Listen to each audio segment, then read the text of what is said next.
Okay, we'll continue.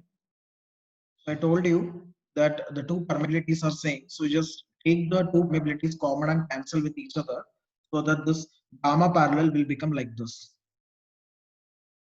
Clear? It will have only the epsilon 1 and epsilon 2 terms because the permeabilities they have already cancelled from both the numerators and denominators as of now. So it became sine theta t divided by root epsilon t 2 minus sine theta I divided by root epsilon 1 whole divided by sine theta t divided by root epsilon 2 plus sine theta I divided by root epsilon 1.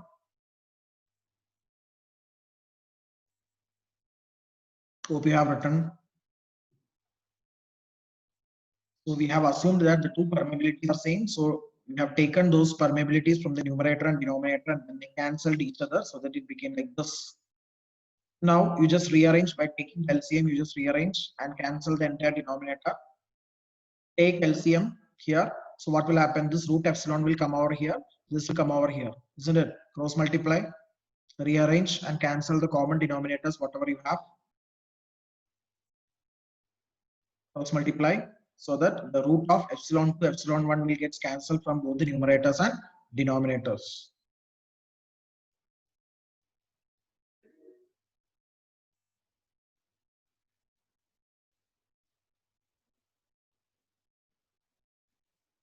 Understood? So after rearranging or after cancelling the common terms, that is root of epsilon 1, epsilon 2, your equation will be like this. Kindly check. Have you got this equation or not?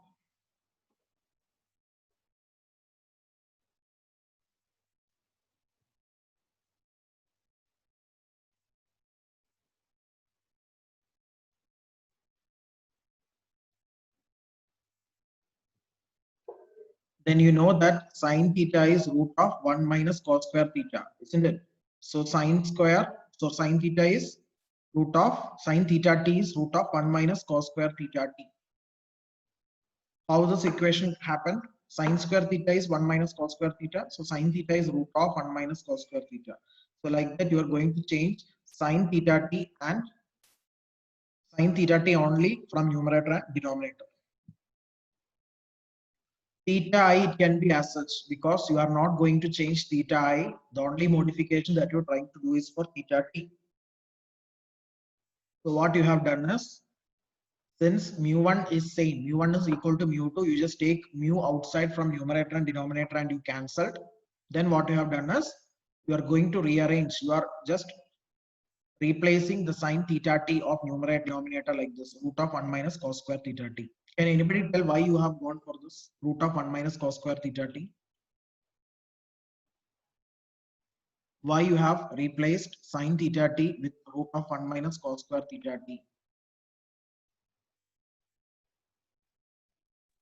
So sine square theta plus cos square theta is equal to 1. From that equation, we can get this, sir. Okay, that is fine. But why can't you make use of any other equations of sine theta? Why specifically we have gone for this root of 1 minus cos square theta t? Because We want cos square. yeah, because we already have, not we want. Already we have cos square theta t equation already we found out, right? So this we can replace in terms of theta I. Our intention was that only we need somehow we need to get rid of this theta t from our vicinity. Okay, so theta t somehow we are going to replace with theta I. So for that only we have done this. Now what I have done? Yeah, take down quick. You have taken this common square root so that epsilon 1 will become inside. Epsilon 1 will come to the inside of square root. So it will be like this. And later cos square theta t can be replaced. We have already written from Snell's law cos square theta t is epsilon 1 cos square theta I by epsilon 2 that you are going to replace. I'll give 2 minutes. Please take it down.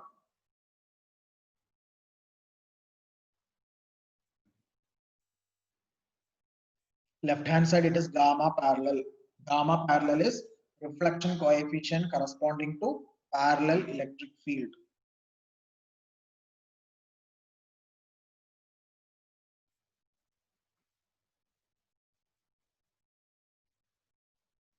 Any doubts? Shiva, is this fine? Steps. Yes, sir. So we have substituted theta t in terms of theta I as of now. Now you need to do simple mathematics. Just take LCM within this bracket itself.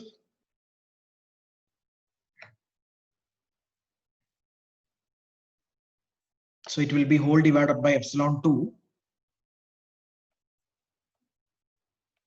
Whole divided by epsilon 2 means you can split that square root also at the same time. Don't go for intermediate steps and all. I have shown many steps in between, but those and all you can skip. For your understanding only, I have provided this. You can put the square root to the numerator and denominator separately after taking LCM, so that the denominator will have root epsilon 2. Here also will have root epsilon 2. So the two factors we are splitting the square root for both numerator and denominator like this. Then we are performing the LCM. You can take LCM over here.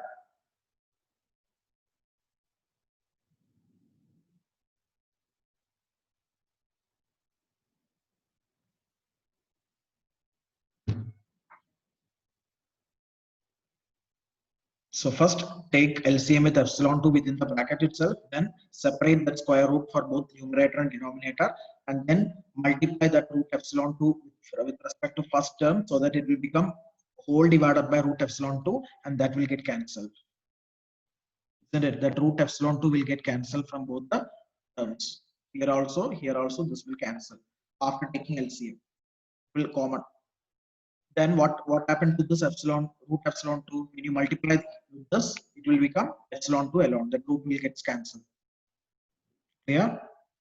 So after taking LCM, it will become like this: minus epsilon 2 sine theta I plus square root of epsilon 2 minus epsilon 1 square cos square theta I, like that it will become.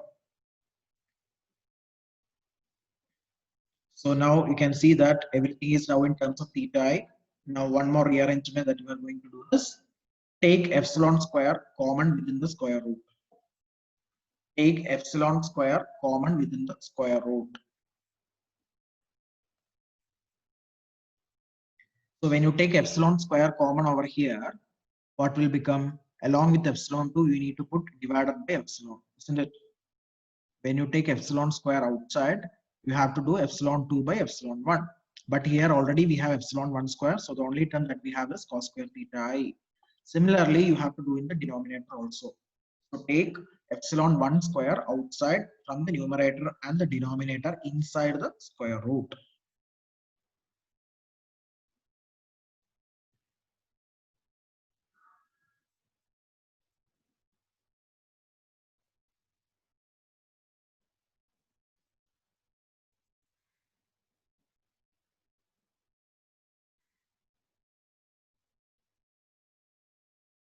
Now, root of epsilon 1 square is epsilon 1. So that you can replace in the numerator and denominator. And what do you mean by epsilon 2 by epsilon 1? What do you mean by epsilon 2 by epsilon 1? Can anybody tell? Both are permittivity of second medium by first medium. So that ratio, can anybody tell what does it mean? Epsilon 2 by epsilon 1.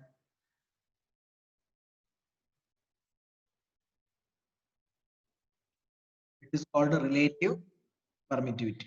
Okay. Relative permittivity means the ratio of the two electric field, that is second medium by first medium. So you can replace that quantity by epsilon r.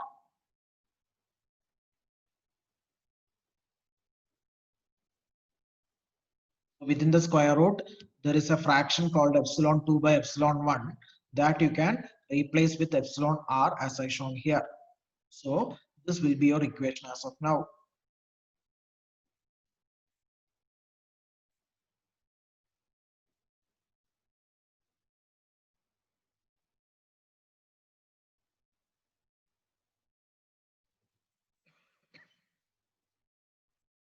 So this is the equation that you got as of now. I hope it is clear for you. Even if you're not getting the time to write, still I'll upload this on the classroom later. You can take down. Now you understand the concept, but parallel you try to do, then only you will be able to catch up. Then what you will do is take epsilon 1 again outside.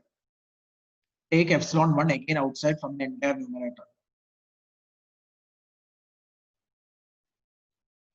So from the entire numerator, if you take epsilon 1 outside, the first term it will become epsilon 2 by epsilon 1, right? Here also epsilon 1 is taken outside, so this will get cancelled. The only term will be like this. Again, that epsilon 2 by epsilon 1 can also be replaced by epsilon r. See, this you won't find in textbooks and all. Okay, so you need to follow the steps, only then you will be able to get the value of gamma parallel in terms of theta I. So this is a final equation that you got. By observing this equation, it is understood that gamma parallel is now in terms of relative permeability, permittivity, and theta I. So by controlling the theta I, relative permeability, permittivity you can't control. That depends on the medium. Okay, that depends on the obstacle in the path. So by controlling theta I, we'll be able to control the reflection coefficient gamma parallel. What is gamma parallel? It is a reflection coefficient corresponding to parallel electric field case. That is, electric field is parallel to the plane of incidence. Okay. Is the concept is clear for you? Similarly, same procedure, but it is not so much tedious. We need to go for gamma perpendicular. I'll explain that also, and then we'll stop. So take the main equation, equation number 2, whatever we have written for gamma perpendicular, you know that equation number 2, this is equation 2 that we have, gamma perpendicular. I will copy that equation over here and then we will proceed. So kindly take down that equation number 2. This is equation number 2 that we have in terms of intrinsic impedance and angle of incidence as well as angle of transmission. These are the three parameters that is going to determine your reflection coefficient.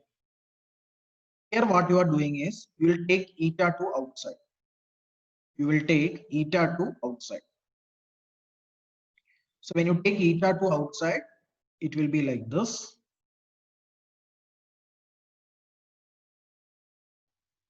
So here it will come mu eta 1 by eta 2. Here also, denominator also it will be like this, eta 1 by eta 2. Again, you are replacing, parallelly you are replacing sine theta t, because theta t I don't want in my expression. So I need to put it in cos square form.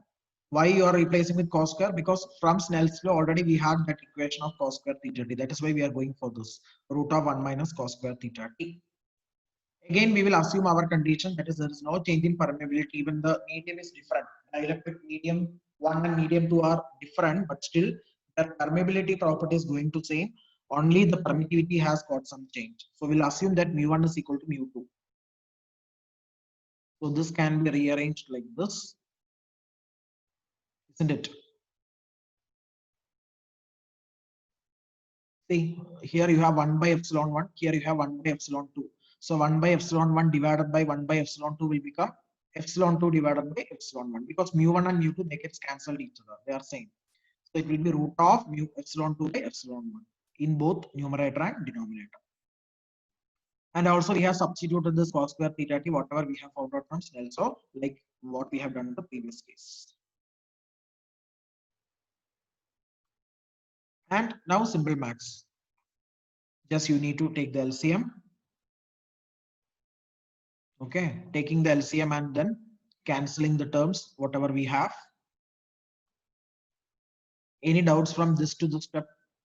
Please check. Root of epsilon 2 you have cancelled. Okay. Root of epsilon 2 you have cancelled. Here also root of epsilon 2 you have cancelled. So it will be like this. Then you will take LCM.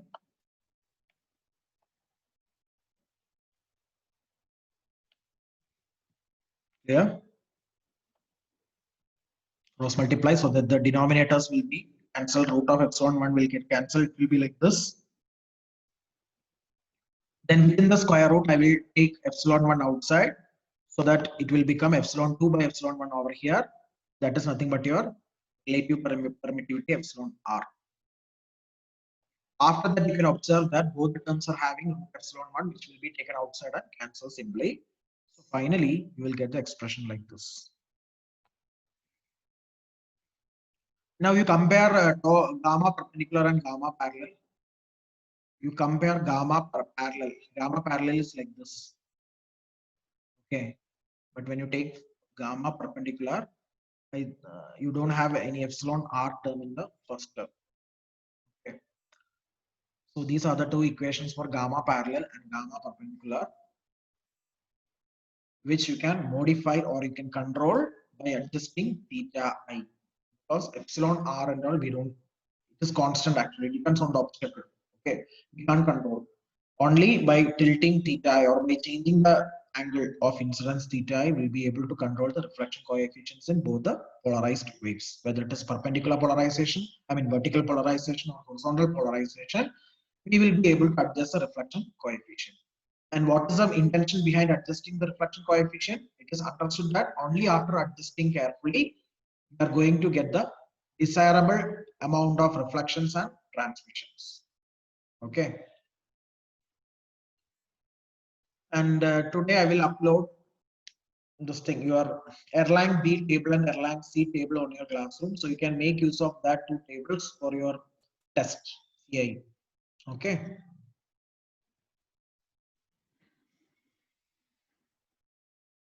Let us wind up. Thank you.